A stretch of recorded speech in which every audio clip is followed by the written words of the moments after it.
ঈদের পরে বাসায় অনেক মেহমান আসছে। মেহমানদের মধ্যে সবচাইতে স্পেশাল মেহমান হচ্ছে মেয়ের জামাই আসছে। আমার আম্মুর মেয়ের জামাই আসছে, তার জন্য নারিকেলের পিঠা তৈরি করে খাওয়াতে হবে। আসলে আমাদের জেলাতে এই নিয়মটা রয়ে গেল এখনও।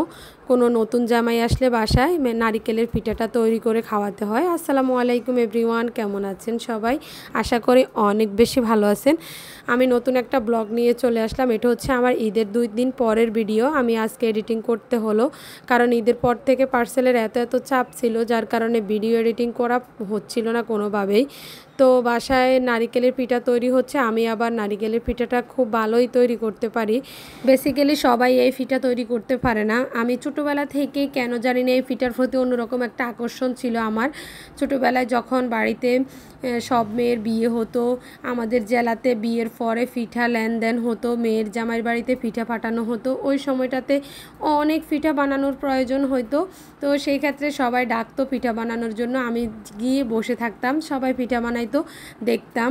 তারপর নিজে নিজে ট্রাই করতাম পারি কি না। এভাবে ট্রাই করতে করতে একসময় আলহামদুলিল্লাহ আমি এই পিঠাটা অনেক সুন্দর তৈরি করতে পারি। আসলে যে কোনো কাজেই আপনি যত বেশি চেষ্টা করবেন তত বেশি সফল হবেন। কোনো কাজের চেষ্টা ছাড়া সফল হওয়া যায় না। তো আমি ছোটোবেলা থেকে এরকম পিঠাটা তৈরি করতে করতে এমন এক পর্যায়ে এলো আমি সবার থেকে ভালো পিঠা তৈরি করতে পারি। বেসিক্যালি এই পিঠাটাই আমি নিজের কথা নিজে দেখি বলতেছি না, সবার অন্যরকম হয়, আমার পিঠাগুলো অন্যরকম হয়। সবাই আমার পিঠার অনেক প্রশংসা করে। অনেকে তো বলে মেয়েকে যখন বিয়ে দিব তখন তোমাকে নিয়ে আসবো। আত্মীয় স্বজনের মধ্যে সবাই এই কথাটাই বলে। তো যাই হোক, আমি সব পিঠা তৈরি করতেছি। এটা আমার ফার্স্ট পিঠা ছিল। এই পিঠাটা কেমন হয়েছে জানি না, আপনাদের কাছে ভালো লাগলে অবশ্যই আমাকে কমেন্টে জানাবেন। আর আপনারাও কি পারেন এই পিঠা তৈরি করতে? কে কে পারেন অবশ্যই আমাকে জানাবেন। তো আর এই পিঠার সবচাইতে মেন উপকরণটা হচ্ছে আপনি আটাটা তৈরি করতে যদি ভালো পারেন তাহলে পিঠাও তৈরি করা খুবই সহজ হয়ে যাবে।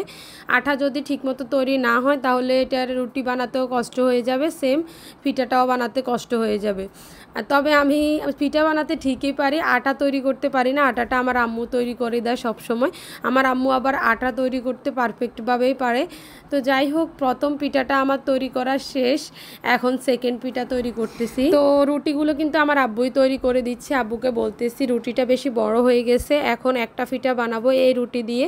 যদি 2টা পিঠা বানাই তাহলে অনেক আটা নষ্ট হয়ে যাবে। এগুলা কিন্তু দ্বিতীয়বার আবার রুটি বানাতে অনেক কষ্ট হয়ে যায়। তো একটা পিঠা দিয়ে আমি বুদ্ধি করে একটা রুটি দিয়ে একটা পিঠাই তৈরি করব। সরি গাইজ, আসলে একটা রুটি বলতে গিয়ে একটা পিঠাই বলে ফেলছি, তোমরা মাইন্ড করো না। আর তোমরা আমার ভিডিওগুলো যদি ভালো লাগে আমাকে লাইক কমেন্ট শেয়ার করবে এবং পাশেই থাকবে। আমি জানি আমার ভিডিও একটা ভাইরাল হয়ে গেছে আলহামদুলিল্লাহ। এই ইউটিউব বলেন, ফেসবুক বলেন, এগুলাতে যত বেশি কাজ করবেন আপনি ততই আপনি সাকসেস হবেন।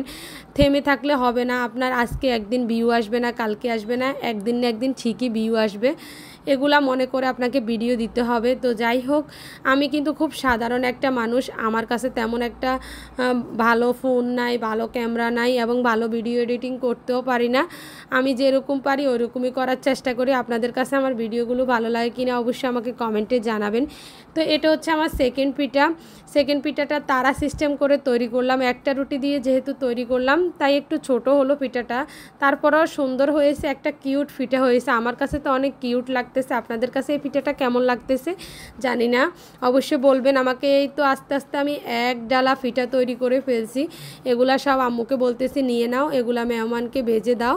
মেহমানরা সকাল সকাল খিদা লাগছে, সবাই বসে আছে খাওয়ার জন্য। আর এরকম পিঠা দেখে সবাই আকর্ষণ হয়ে বসে আছে। এদিকে আব্বু বাজার থেকে কলিজা নিয়ে আসলো, গরুর কলিজা রান্না করবে আজকে মেহমানদের জন্য। তো এই তো পিঠা ভাজার জন্য চুলা একটা কড়াই বসে দিয়েছে এবং সাথে দিয়েছে অনেক তেল। এই পিঠা যখন তেলে ভাজতে হয় তখন ডুবো তেলে ভাজতে হয়, না হলে পিঠাটা ফুলে না।